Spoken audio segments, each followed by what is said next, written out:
एक हरा भरा गांव था। गांव के पास एक घना जंगल था। उसी जंगल के किनारे रहता था एक नन्हा सा बंदर। उसका नाम था रोशू।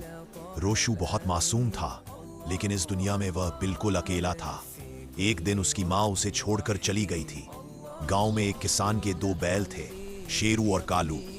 शरीर से बहुत ताकतवर, लेकिन दिल से बेहद कोमल। जब भी रोशू भूखा होता, वह चुपचाप खेतों के पास आ जाता।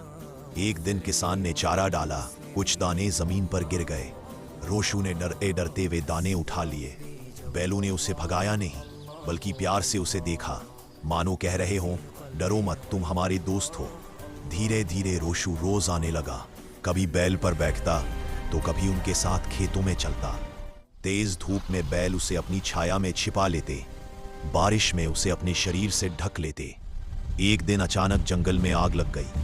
हर तरफ धुआं फैल गया। रोशू घबरा गया और एक पेड़ पर फंस गया। शेरू और कालू आग और धुएं की परवाह किए बिना जोर जोर से आवाज करने लगे। किसान दौड़ा हुआ आया और रोशू को बचा लिया। उस दिन सबने